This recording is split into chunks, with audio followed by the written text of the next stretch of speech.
Pour notre méditation du jour, nous toujours dans le domaine louange à l'Éternel. Et nous sommes certains que vous disposez pour continuer louer l'Éternel. Psaume 63, verset 5. Ainsi, je bénirai durant ma vie l'Éternel. J'élèverai mes mains en ton nom. Donc c'est pousser des cris de triomphe, des cris d'allégresse, des cris de joie vers l'Éternel. Psaume 95, verset 1 et verset 2. Venez, chantons à haute voix à l'Éternel. Poussons des cris de joie vers le rocher de notre salut. Allons au-devant de lui avec des louanges. Poussons vers lui des cris de joie en chantant ces psaumes. Louer l'Éternel, c'est parfois jouer un instrument ou bien chanter, tant que Psaume 150 fait nous comprendre. Et maintenant, les bons dieux viennent habiter dans nous-mêmes, les changer notre nature d'ingratitude, les nous en nature de reconnaissance à lui. Et ça fait, depuis bon Dieu habiter dans la vie, ou bien louange pour Bali chaque jour, à chaque heure, en tout temps et en tout lieu. Donc, le peuple d'Israël pas comprendre l'importance de la louange avant la délivrance. Mais nous-mêmes, l'Éternel délivrez-nous et lui marque cette délivrance en faisant de nous son habitation en esprit. Et parce que vous êtes une habitation de Dieu en esprit, bon Dieu fait de vous-même un peuple cap louer. Donc, Dieu cherche un peuple pour le louer. Il a choisi l'Église pour le louer. Donc, il y a trois choses qui sont assez importantes. La louange, il ne pas dépendre de l'ambiance ou ressenti ou bien trouver là-dedans. Parce que la louange vient de l'intérieur de nous-mêmes. La louange, il ne pas dépendre de sentiments que vous gagnez, mais de travail le Saint-Esprit a fait dans la vie. Il ne pas dépendre de sensations ou bien de circonstances soit traversées, mais il dépend de ce qui a vivre dans l'intérieur de la vie. Donc, depuis l'Éternel à vivre à l'intérieur de vous-même, il y a une nécessité et automatiquement louer mon Dieu. Et d'ailleurs, bon Dieu pas supplié pour louer, mais c'est un devoir et c'est un droit. Donc c'est un engagement que vous gagnez, c'est une responsabilité que vous gagnez pour louer l'Éternel. Vous n'avez pas besoin de tendre les bienfaits de Dieu. Bagay la fait chaque jour. Mais ça le fait déjà et ça lié mais c'est objet de louange que nous devons bailler bon Dieu. Entendez bien, la louange à Dieu, c'est pas seulement dire des mots pour magnifier Dieu, mais c'est une mode de vie pour si là l'Éternel a vivre dans la ville. Donc, ou pas besoin d'exprimer quelques mots quelquefois, mais la vie ou même son expression de louange à l'Éternel. Pas oublier. Louer veut dire du bien.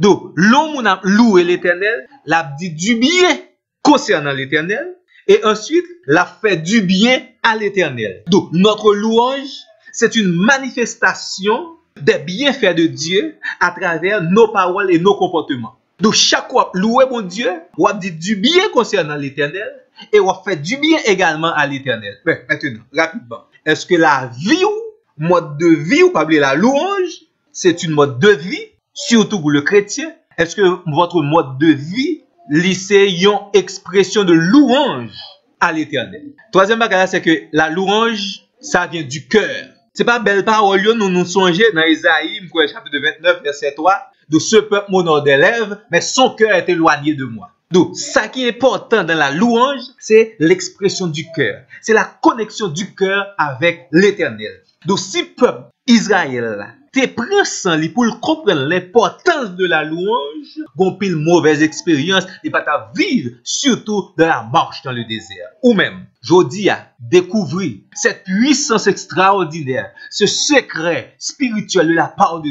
Dieu, la louange, son mode de vie qu'elle doit y être pour vous-même. Et qu'on serviteur dit, depuis peuple bon Dieu, louer bon Dieu, tête bon Dieu chaud. Bon, son expression. Donc, ça veut dire, les ciels là.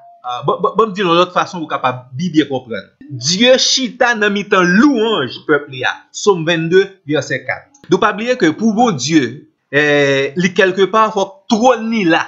Même surtout pour Satan, pour quelque part, il faut trôner là. Donc, Dieu ne se déplace jamais sans son trône. Mais maintenant, dans Somme 22, verset 4, il dit, Dieu siège au milieu des louanges. Bon Dieu chita dans mi-temps louange. Donc, les peuples pour Dieu a loué bon Dieu.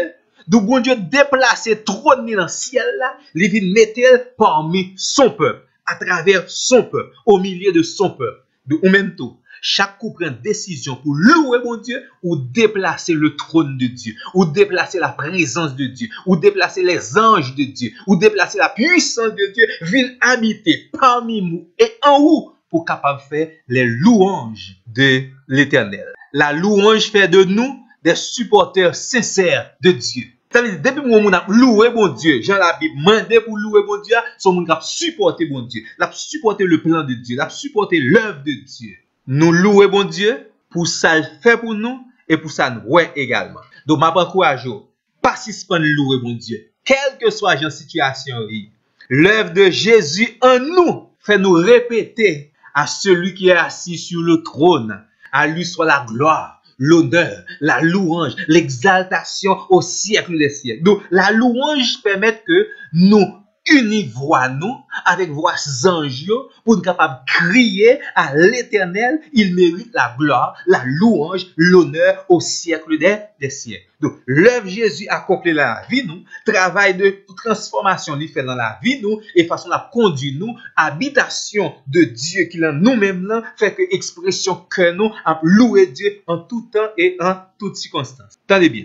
La louange, c'est on va faire éloge pour mon Dieu. Et pour moi, il est important pour faire éloge pour le monde, il faut connaître le monde, il faut qu'on ça le fait. C'est ça que fait l'Éternel pour un ensemble de révélations au peuple d'Israël dans le désert, de qui mon lit. Donc, chaque coup, bien connaît mon Dieu, et mon plus de possibilités pour faire éloge en tout temps et en tout lieu pour mon Dieu. Donc, pour un petit temps, pour capable connaître mon Dieu, et ensuite pour capable faire éloge pour mon Dieu. Et ensuite, pour poser d'autres questions, qui est que vous devez louer l'Éternel? Ma bon seul verset, bon, ma bon plusieurs versets, mais c'est en tout temps, en tout lieu. Ou bien, dans Psaume 30, verset 13, dit comme ça, c'est pour nous toujours louer l'Éternel. Dans Psaume 61, verset 9, dit comme ça, louer l'Éternel sans cesse. Dans Psaume 146, verset 1, verset 2, dit comme ça, je louerai l'Éternel tant que je vivrai. Ah. Pour qui ça? Parce que Dieu est grand, il sera toujours grand dans ma vie. L'Éternel est bon, il sera toujours bon dans ma vie. Nous faisons pour louer l'Éternel toujours, sans cesse, et tant que nous vivons. Ça, c'est notre responsabilité en tant que le peuple de Dieu. Zami moi, pas quitter mourir dans ou même la flamme de la louange à Dieu. Zami moi, ou un secret jodi pour continuer à traverser et survivre dans le désert spirituel. La louange à Dieu, c'est un premier secret que vous gagnez pour capable rester encore et toujours comme plus que vainqueur dans le chemin du désert. Que Dieu vous bénisse.